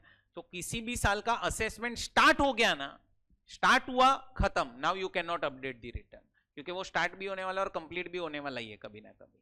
तो वो स्टार्ट भी हो गया, कंप्लीट भी हो गया, you can not file. And see point में देखो क्या लिखा है, ही इज सच पर्सन और belongs to such class of persons as may be notified by CBDT। अब इसका है ना, इसका पूरा एक लिस्ट है, काफी सारी अलग अलग एक्ट आती है, जैसे ब्लैक मनी एक्ट, बेनामी प्रॉपर्टी ट्रांजैक्शन एक्ट, अगर आप वो सब एक्ट में कवर हो जाते हो ना, तो you can not update your return. तो ये वाला पार्ट आपके सिलेबस में नहीं है। आपको एग्जाम में आया ना, कब कब आप रिटर्न अपडेट नहीं कर सकते, तो आपको ये 5 पॉइंट लिखने हैं, 1 2 3 4 एंड 5। ये तुम लिख सकते हो, सेम लाइन लिख सकते हो, बट तुम्हारे सिलेबस में वो लिस्ट नहीं है, ये लाइन सिर्फ लिखी है। पॉइंट नंबर 4 सेल्फ एक्सप्लेनेटरी है। वो लोग क्या बोल रहे हैं कि अगर तुमने किसी साल में लॉस दिखाया था और अब तुम अपडेट करके उसको रिटर्न बना इनकम दिखाना चाहते हो, तो दिखा सकते हो, आंसर इज यस। भाई इसमें फायदा गवर्नमेंट का ही हो रहा है। बट अब इसी से कनेक्टेड आपका 5th पॉइंट है, ध्यान से सुनना। क्या समझो आपने प्रीवियस ईयर 23-24 में लॉस दिखाया था, लॉस 5 लाख का। अभी समझो 31 जनवरी 2026 चल रहा है, मतलब इसका असेसमेंट ईयर क्या हुआ रहेगा, 23-24 का 24-25। मैं बोल रहा हूं 31 जनवरी 26। अच्छा, इसका रिटर्न अगर आपको अपडेट करना होगा तो आप कब तक कर सकते हो, 7 तक कर सकते हो ना, 5 के बाद और 2 साल, 7 तक कर सकते हो। आप 31 जनवरी 26 पे खड़े हो। इस साल आपने क्या किया, ये ईयर का, दैट इज ईयर 23-24 का ITR यू फाइल किया। 5 लाख का जो आपका लॉस था वो आपने कन्वर्ट कर दिया इनटू इनकम ऑफ 20 lakhs, बराबर। ITR you is file. अब तुम समझो तुम्हारा ये जो लॉस था, तुम्हारा 24-25 जो ईयर होगा उसमें तुम्हारी कुछ ना कुछ इनकम आई होगी। समझो तुम्हारी इधर इनकम 50 लाख थी और तुमने क्या कर दिया था ये ईयर में, 31 जुलाई 25 को जब तुम रिटर्न फाइल कर रहे थे, तुमने ये वाला लॉस इसके सामने एडजस्ट भी कर दिया था। मतलब तुमने फाइनल इनकम दिखा दी थी 45 lakhs और टैक्स भर भी दिया था और रिटर्न भी फाइल कर दिया था। अब तुम समझो अगर तुम इस साल का ITR यू फाइल कर रहे हो, इस साल का अगर तुम लॉस को इनकम में कन्वर्ट कर रहे हो, तो तुम्हें समझ में क्या आना चाहिए, ये तो ITR यू फाइल होगा ही, साथ साथ में अब तुम्हें ये साल का भी ITR यू फाइल करना पड़ेगा और 45 lakhs की इनकम को 50 lakhs दिखानी पड़ेगी, क्योंकि तुमने ये लॉस को सेट ऑफ कर दिया था नेक्स्ट ईयर में, जबकि ये लॉस तुम्हारे बुक्स में अब है ही नहीं। तो अगर तुम किसी साल का ITR यू फाइल करते हो, मतलब वो साल में लॉस था और तुम इनकम में कन्वर्ट कर रहे हो, तुम वो साल का तो ITR यू फाइल करो ही, बट उसके जितने भी सब्सिक्वेंट ईयर्स होंगे जिसमें वो लॉस का इफेक्ट आ चुका होगा, कहने से उसका भी तुम्हें ITR यू फाइल करना पड़ेगा। बैठा दिमाग में? So, ये आपका 5th पॉइंट है, updated return to be furnished for subsequent previous year in case of 4 above. तो ये केस में आपको सब्सिक्वेंट ईयर्स के भी रिटर्न क्या करने पड़ेंगे, अपडेट। नीचे आपको सेक्शन 140B दिया हुआ है, जहां पे मैंने आपको पहले ही बता दिया कि 25% एंड 50% लगेगा। बैठा दिमाग में? अब तुम्हें क्या करना है, ये 139(8)A और 140B के लिए आपको जगह छोड़ देनी है और उसके बाद आपको ये चार्ट बना देना है। तो आप जगह छोड़ दो, एक पेज जितना जितना भी आपको लगेगा, एंड ये दोनों सेक्शन का ये एक चार्ट बना के रख लो। ये आपको होमवर्क में रहेगा, लिखना है 139(8)A एंड 140B।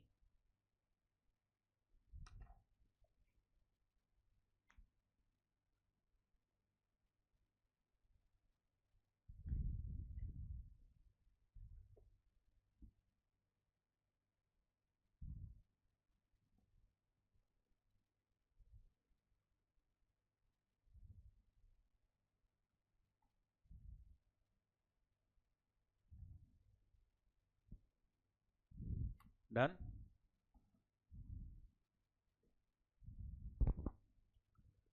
चलो अब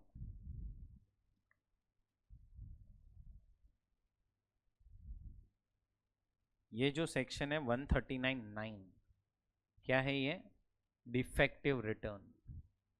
अब इसका है ना, ये सेक्शन का यूज बहुत कम हो चुका है। क्यों? मैं आपको रीजन देता हूं।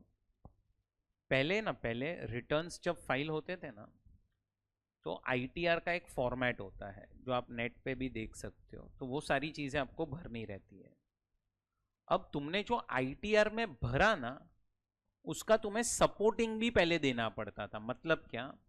अभी समझो एक पर्सन है जो बिजनेस कर रहा है, तो हम लोग क्या करते हैं, पहले उसका एक्सेल में बैलेंस शीट बनाते हैं, एक्सेल में पीएनएल अकाउंट बनाते हैं, शेड्यूल्स आपने सुने होंगे, एनेक्शर्स होते हैं, जिन जिन लोगों ने टीडीएस काटा उसका एविडेंस होता है, आपने जो भी एडवांस टैक्स भरे उसके चलान्स होते हैं, आपका ऑडिट हुआ है तो ऑडिट रिपोर्ट, आपका अगर कॉस्ट ऑडिट हुआ है तो कॉस्ट ऑडिट रिपोर्ट। ये सारे डॉक्यूमेंट्स का एक बंच बनता था। पहले रिटर्न, फिर सारे डॉक्यूमेंट्स, और वो सब अटैच करके आपको इनकम टैक्स डिपार्टमेंट में जाके सबमिट करना रहता था। धीरे धीरे धीरे धीरे गवर्नमेंट ने रिटर्न पेपरलेस कर दिया, बोला ऑनलाइन जो फॉर्मेट है वही भरो। मतलब अब तुम्हें एक्सेल में जो बैलेंस शीट है, पीएनएल है, शेड्यूल्स है, एनेक्शर्स है, सबमिट करने की जरूरत नहीं है।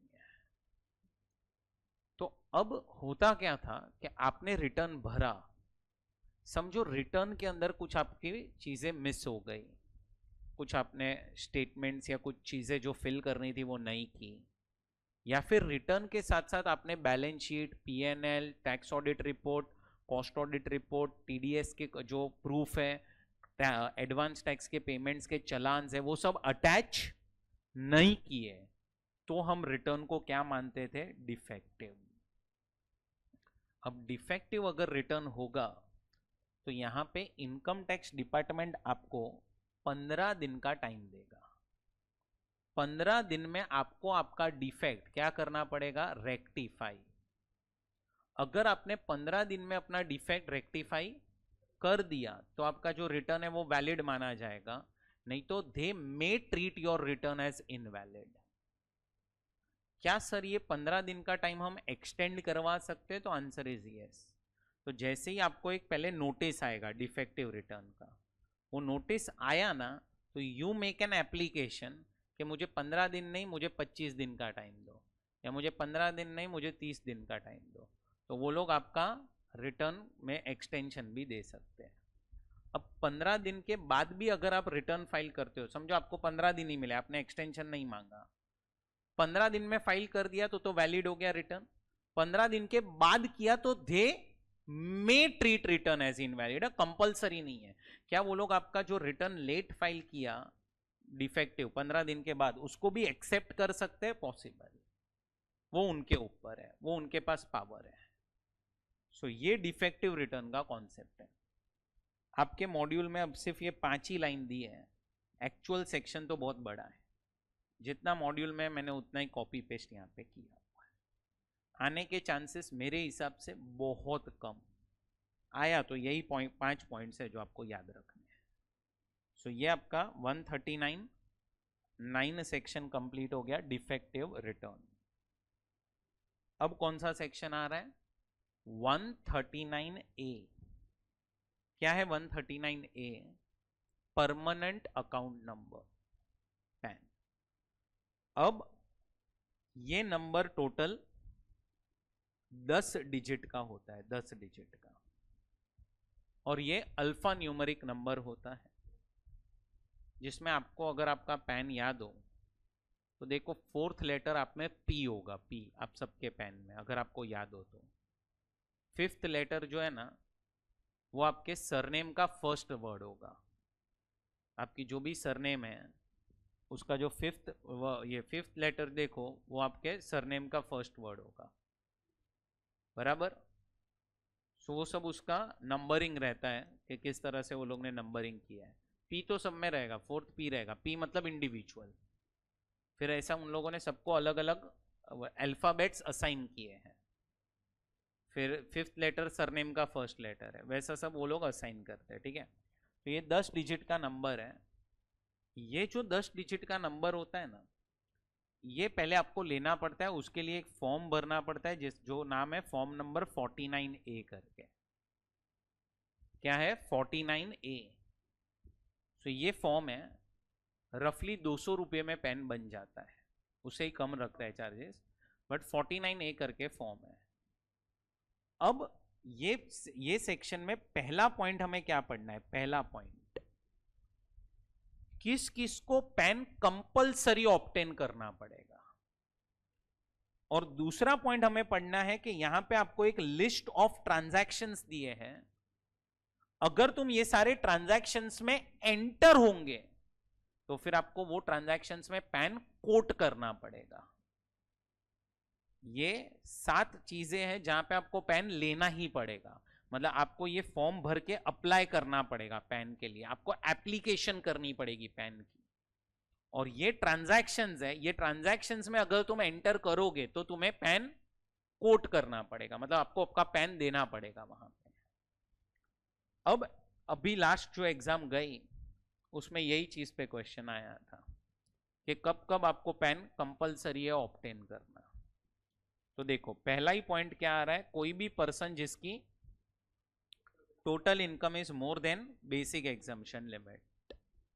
अगर आपकी इनकम, अब यहां पे कौन सी इनकम देखने की, तो हम चेक करते हैं ग्रॉस टोटल इनकम ही।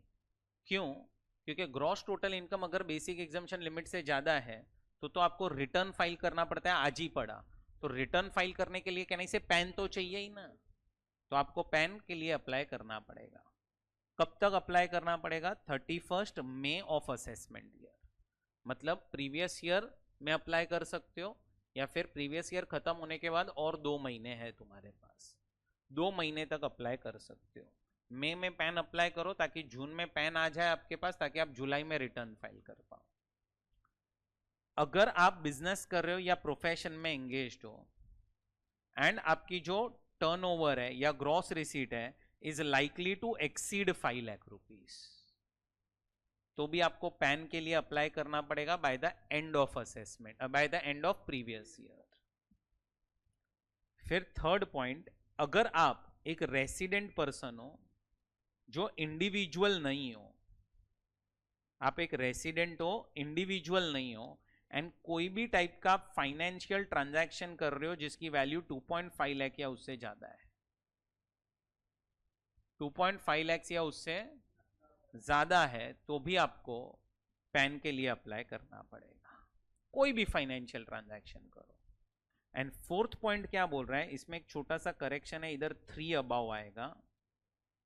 फोर्थ पॉइंट क्या बोल रहा है?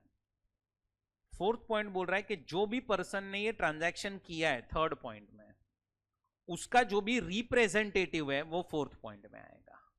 मतलब अगर इधर ट्रांजैक्शन समझो कंपनी कर रही है तो कंपनी के केस में मैनेजिंग डायरेक्टर और डायरेक्टर, अगर ये ट्रांजैक्शन फर्म कर रही है तो पार्टनर, ट्रस्ट कर रही है तो ट्रस्टी, ऑथर, फाउंडर, एचयूएफ कर रहा है तो कर्ता, पॉलिटिकल पार्टी कर रही है तो चीफ एग्जीक्यूटिव ऑफिसर। तो शॉर्ट में जो भी पर्सन यहां पे ट्रांजैक्शन कर रहा है उसका रिप्रेजेंटेटिव यहां पे कवर्ड है। इधर भी मे है, इधर भी मे डेट है। नेक्स्ट, अगर आप पैसा बैंक में डिपॉजिट कर रहे हो, कैश डिपॉजिट मोर देन और इक्वल टू 20 लाख, या फिर आप कैश विड्रॉ कर रहे हो बैंक, पोस्ट ऑफिस या कोऑपरेटिव बैंक में मोर देन और equal to 20 lakh, deposit and withdraw कहां कहां पे? बैंक में या पोस्ट ऑफिस में या कोऑपरेटिव बैंक में। आपको 7 दिन पहले, जैसे ये लिमिट क्रॉस होने वाली होगी उसके 7 दिन पहले अप्लाई करना पड़ेगा, 7 दिन पहले।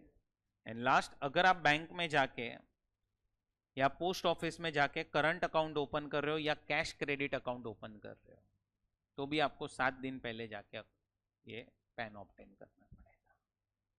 तो तुम्हें पहला क्वेश्चन क्या आ सकता है कि पहला क्वेश्चन यह आ सकता है कि कब कब तुम्हें पैन ऑब्टेन करना पड़ेगा। अच्छा, अब इंडिविजुअल के अलावा भी एसएससीज के पैन होते हैं, ये सबके पैन होते हैं, कंपनी वंपनी सबके पैन होते हैं, सब लोगों को पैन लेना पड़ता है, firm, company, HUF, AOP, BOI सबके पैन होते हैं। अब आप लोगों को यहां पे एक लिस्ट दिया है 18 ट्रांजैक्शंस का। अगर आप ये 18 ट्रांजैक्शंस में एंटर करोगे तो वहां पे आपको आपका पैन कोट करना पड़ेगा। क्या करना पड़ेगा? PAN quote. अब ये क्या क्या चीजें हैं, कब आपको पैन कोट करना पड़ेगा? तो देखो, मैं कुछ ट्रांजैक्शंस पढ़ रहा हूं। जैसे पहला देखो क्या लिखा है, ओपनिंग ऑफ डीमैट अकाउंट। तो जब आप कहीं पे डीमैट अकाउंट ओपन करवाने जाओगे क्या करना पड़ेगा? आपको आपका पैन देना पड़ेगा वहां पे। इधर ऑल सच ट्रांजैक्शंस लिखा है, मतलब इधर कोई ऐसा लिमिट विमिट नहीं है। आप डेबिट कार्ड या क्रेडिट कार्ड के लिए अप्लाई कर रहे हो तो भी पैन कोड करना पड़ेगा। आप किसी होटल या रेस्टोरेंट को पे कर रहे हो, कैश एक ही टाइम पे 50,000 से ज्यादा, तो वापस से आपको आपका पैन कोड करना पड़ेगा। अब एक एग्जांपल लो। At present, can I say all of you are not required to obtain PAN if you understand. आप कहां पे फॉल हो रहे हो? ये 7 ट्रांजैक्शन में आप तो कहीं पे भी फॉल नहीं हो रहे हो। So it is not compulsory to obtain PAN. हाँ, आपने अप्लाई कर दिया होगा वो बात अलग है, आपके पास पैन होगा वो बात अलग है, बट क्या सेक्शन बोल रहा है पैन चाहिए? नहीं। समझो आपने पैन लिया नहीं है, 2 मिनट के लिए ऐसा सोचो, आपने पैन नहीं लिया। अब आपने इंटर सीए की एग्जाम्स दी, क्लियर हो गए, आपने आर्टिकलशिप स्टार्ट की, आपको साल का स्टाइफंड मिला समझो 60,000 रुपया, तभी भी पैन की जरूरत तो नहीं है तुम्हें। हाँ, अपन वॉलंटरी ले लेते, पर जरूरत है क्या? नहीं। कहीं पे भी फॉल नहीं हो रहे हो, तुम भले ही इनकम कमाना स्टार्ट कर चुके हो 60,000 रुपया साल की, बट कहीं से कहीं पे भी यहाँ पे फॉल नहीं हो रहे हो। तुमने पहले साल 60,000 कमाया, दूसरे साल 60,000 कमाया, फिर तुमने फाइनल की एग्जाम्स दी, फाइनल की एग्जाम्स क्लियर हो गई तुम्हारी। अब तुमने जैसे ही फाइनल की एग्जाम क्लियर की, तुमने सोचा हम सबको पार्टी देंगे। आपके बैंक में 1,20,000 पड़ा है, आपने क्या किया? उसमें से 80,000 विड्रॉ कर लिया कैश, और गए आप होटल में और सब लोगों ने पार्टी किया। वहां पे बिल आया 70,000 का, और तुमने 70,000 रुपीस कैश में पेमेंट किया। अब तुम्हें पैन कोट करना पड़ेगा, बट प्रॉब्लम इज तुम्हारे पास पैन है ही नहीं। क्यों? सेक्शन बोल रहा है PAN is not required, but you are entering into a transaction which is covered under rule number 114B, जिसमें लिखा है पैन कोट करना पड़ेगा। अब हम क्या करें? सेक्शन बोल रहा है पैन की जरूरत नहीं है, रूल बोल रहा है पैन कोट करना पड़ेगा। अब क्या करेंगे? तो वो टाइम पे हम लोग फॉर्म नंबर 60 सबमिट करते हैं। मतलब अगर आपके पास पैन नहीं है, but you are entering into a transaction where quoting of PAN is mandatory और कंपल्सरी, तो फिर आपको फॉर्म नंबर 60 देना पड़ेगा वहां पे। अरे समझा? फर्स्ट पॉइंट सेल्फ एक्सप्लेनेटरी है, पढ़ लो।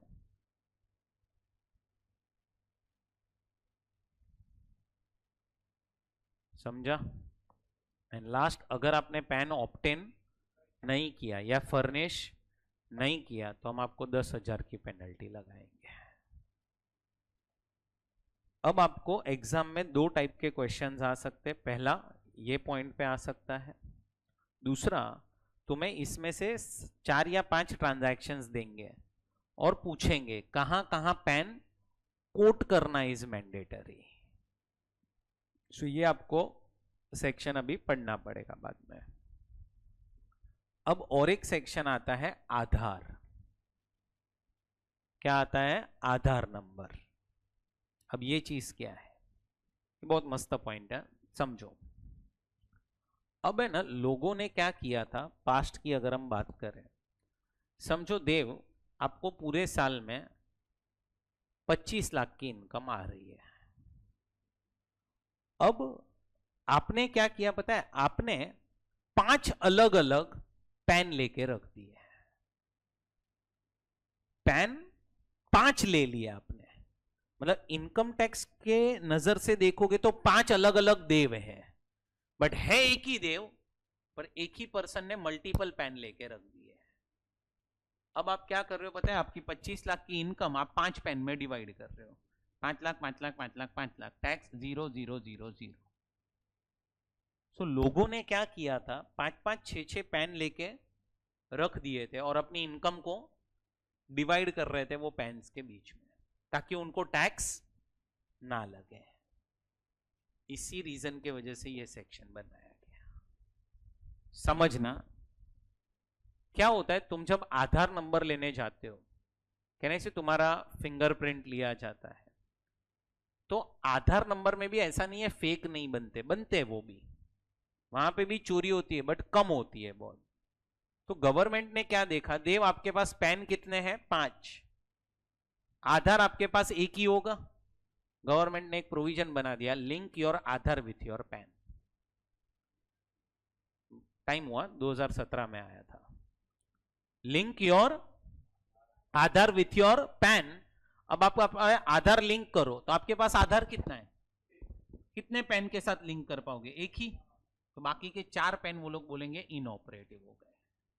वहां से वो लोग ने पकड़ना स्टार्ट किया क्या, कि ये सब फेक पैन्स है। आया समझ में। अब ये सेक्शन में आपको 2 लोगों के पॉइंट ऑफ व्यू से पढ़ाऊंगा, एक आपके और एक मेरे। आपका केस और मेरा केस बहुत अलग है। आपके केस में क्या हुआ था, आपने ना पहले आधार नंबर ले लिया था, बाद में पैन के लिए अप्लाई किया है आपने। और मेरे केस में मेरा पैन पहले आ चुका था, आधार नंबर मेरा बाद में आया है, क्योंकि आधार तो कुछ इन लोग ने 2012-13 के बीच में कुछ लेके आए थे कॉन्सेप्ट पूरा। तो मेरे केस में पैन तो मेरा पहले से था, मेरे को आधार नंबर बाद में मिला है। आपके केस में आधार था और पैन बाद में। तो अब ये लोग ने क्या बोला, 2017 1 जुलाई 2017 या उसके बाद अगर तुम पैन लेने जा रहे हो, पैन, तो तुम्हें तुम्हारा आधार देना पड़ेगा। मतलब तुम्हारे केस में क्या हुआ पता है, तुम्हारा पैन जब तुम लेने गए ना, तुमने तुम्हारा आधार दिया था, तुम्हारा पैन जब आया ना, तो it was already linked with your Aadhaar. तो ये लोग बोल रहे हैं कि 1 जुलाई 2017 या उसके बाद अगर तुम पैन का एप्लीकेशन करोगे या फिर अपना रिटर्न फाइल करोगे, दोनों जगह पे आपको पैन क्या करना पड़ेगा, नहीं पैन देना, सॉरी आधार देना पड़ेगा।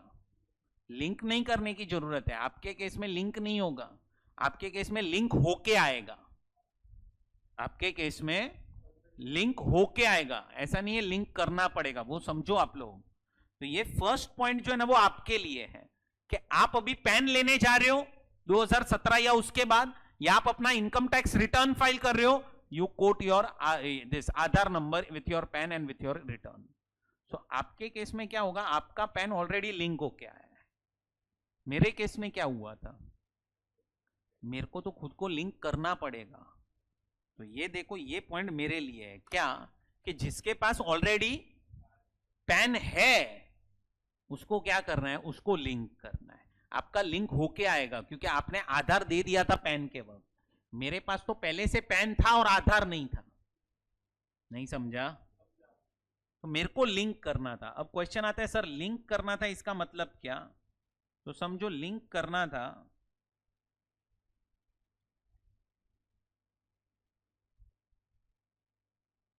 ये इनकम टैक्स की वेबसाइट पे अपन जा रहे हैं। अरे यार ये वेबसाइट है, तुम देखो यहां पे ना नीचे एक टैब है, ये रहा, दिख रहा है, लिंक आधार करके लिखा है, दिख रहा है, ऊपर लिंक आधार स्टेटस और नीचे लिंक आधार। मैं लिंक आधार पे सिर्फ क्लिक कर रहा हूं तो एक नया विंडो ओपन हुआ। ये मेरे को करना था, क्या करना था पता है, इधर पैन डालना था मेरा, इधर आधार डालना था मेरा, और इधर नीचे ना वैलिडेट करके जो ऑप्शन है ना, जो अभी डिसेबल्ड है, ये वैलिडेट ऑप्शन एक्टिव हो जाएगा, उधर क्लिक करना था, हो गया लिंक, खत्म, और कुछ नहीं करना है। It will take only 2 to 3 minutes to link your PAN with your आधार।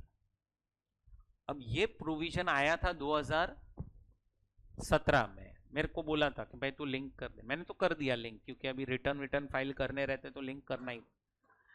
लेकिन 2017 में जब गवर्नमेंट प्रोविजन लाया तो उनको पता है कि अपने यहाँ पे लोग थोड़े से लबाड़ है एकदम, तो वो लोग ने क्या किया, फिर प्रोविजन को थोड़ा सा एक्सटेंड किया, बोला कि 6 महीना दे रहे, 3 महीना, 6 महीना, 3 महीना, ऐसे करते करते बीच में कोविड भी आ गया।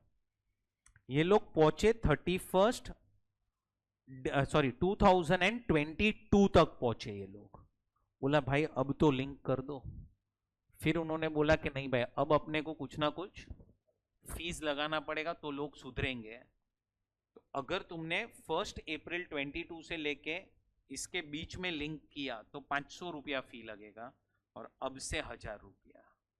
ये 1000 फी आने के बाद भी मैंने कम से कम रफली 10 एक पैन लिंक किए हो गए 1000 रुपया भर के। सो 1000 रुपया भरने के बाद भी मैंने किए हुए लिंक।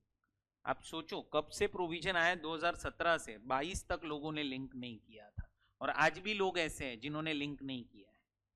आपके केस में लिंक करने की जरूरत ही नहीं है, आपका लिंक होके आया होगा, तो आप लिंक आधार स्टेटस देख सकते हो इधर जाके।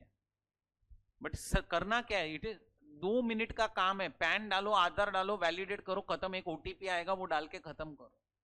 बट लोगों ने सोचो 2017 से नहीं किया हुआ ये चीज, और फिर गवर्नमेंट ने बोला कि ये प्रोविजन जो है लिंक करने का वो ये 4 लोगों पे अप्लाई नहीं होगा। तुम देख रहे हो तो यही 4 लोग यहाँ पे लिखे भी थे।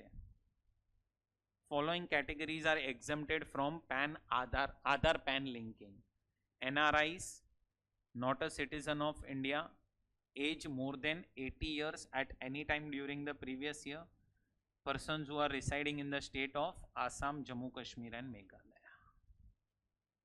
So ये 4 लोगों को यू कैन से अप्लाई नहीं होता है। नहीं, उसका मुझे रीजन भी नहीं पता है ऐसा क्यों है provision, via Assam Meghalaya.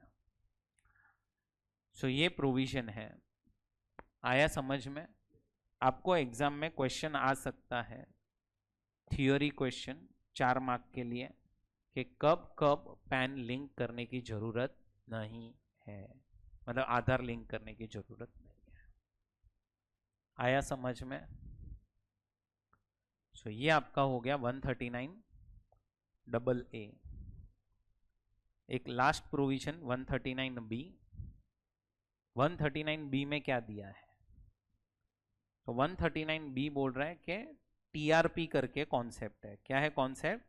TRP। अब ये चीज क्या है TRP? 2 क्वेश्चंस यहां से आ सकते हैं। पहले तो TRP है क्या समझो। अपन ने कल भी देखा था कि इनकम टैक्स एक्ट गवर्नमेंट ने बना दी, और गवर्नमेंट ने पब्लिक को बोला ये ले भाई रीड कर और टैक्स भर। तो ये सिस्टम जो है वो क्या है? Self assessment. पब्लिक को लॉ रीड करना आता नहीं है, पब्लिक को टैक्स भरना भी आता नहीं है, पब्लिक को रिटर्न फाइल करना भी नहीं आता।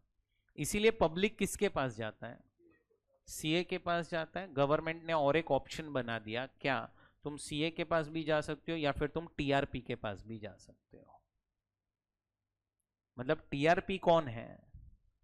ऐसा पर्सन जिसके पास आप अपना रिटर्न फाइल करवा सकते हो, ये आपको हेल्प करेगा जैसे सीए करता है। बट यस, सीए को मेंबरशिप मिलता है फ्रॉम ICAI। आपके पास मेंबरशिप नंबर होगा जब आप सीए बनोगे। आप टीआरपी अगर हो तो आपको ICAI से मेंबरशिप नंबर नहीं मिलेगा, आपको CBDT that is central board of direct tax से नंबर मिलेगा। बराबर। अब क्वेश्चन आता है सर टीआरपी कौन बन सकता है? तो आप देखो, आपके लिए खुशखबरी है, टीआरपी का एजुकेशनल क्वालिफिकेशन देखो।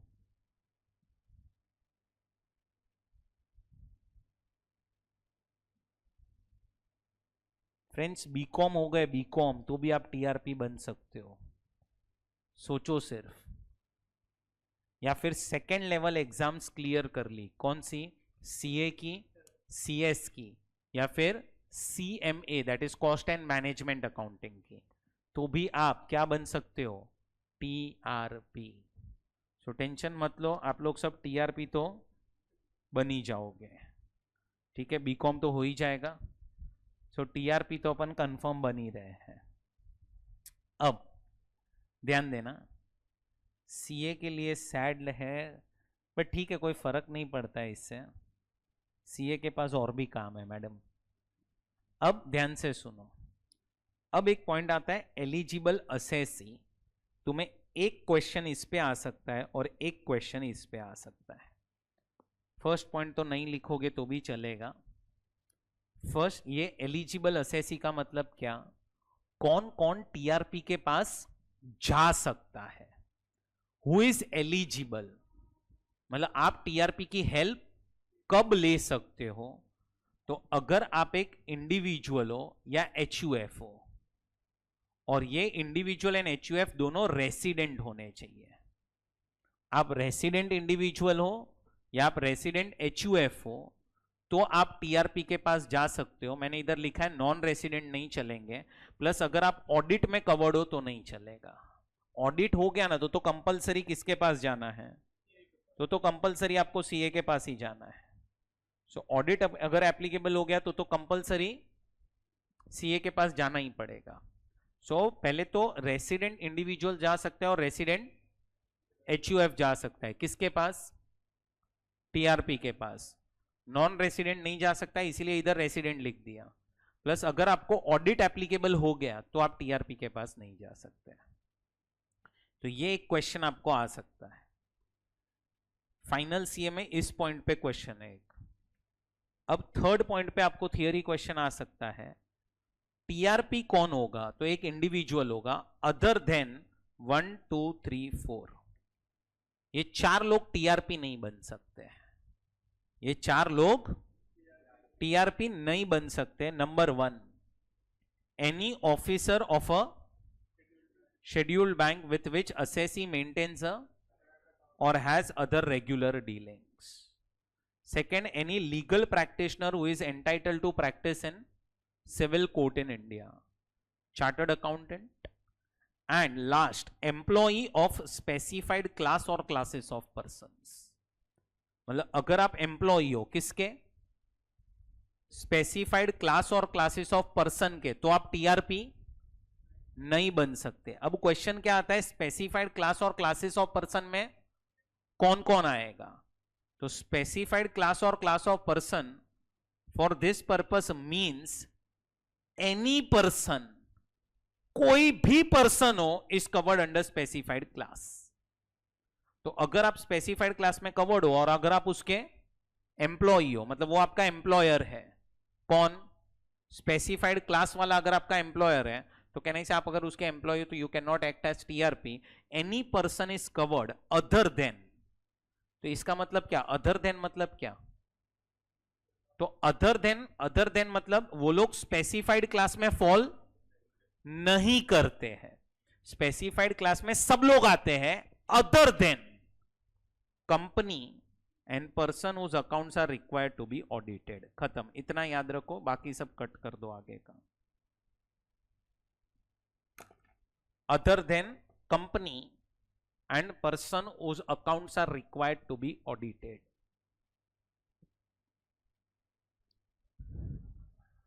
समझ रहा है, कंपनी को छोड़ दो, जिसको ऑडिट एप्लीकेबल है उसको भी छोड़ दो, बाकी जो लोग होंगे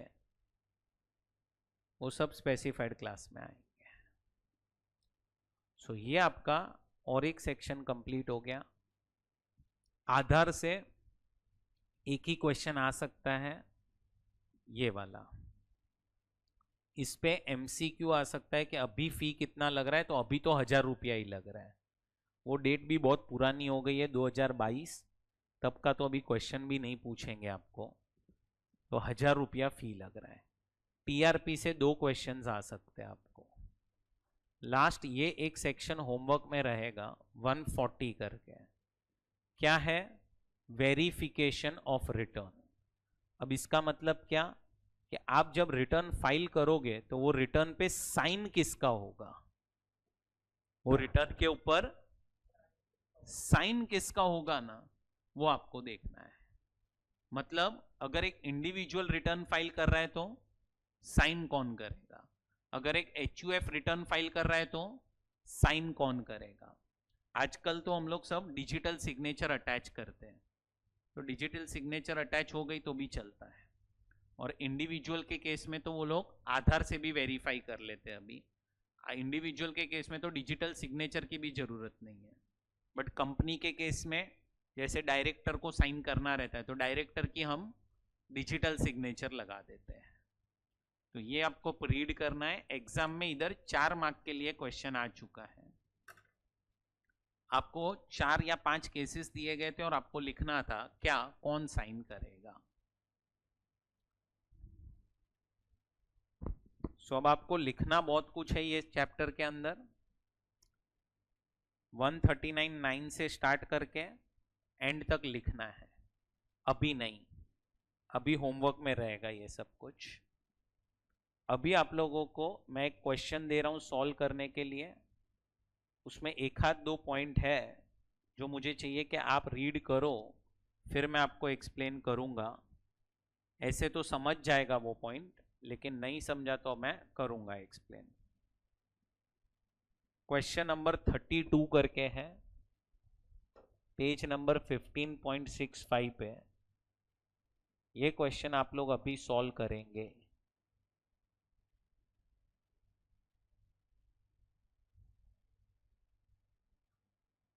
इसमें एक करेक्शन करना है। जून 2022 दिया हुआ है, उसको 24 करना है। चलो करेंगे सॉल्व। वो चाहिए तो ये क्वेश्चन बात पीछे से सॉल्व कर दो, ताकि तुम्हारा वो चैप्टर बीच में ना आए क्वेश्चन, ये चैप्टर लिखने में कंटिन्यूटी रहेगा।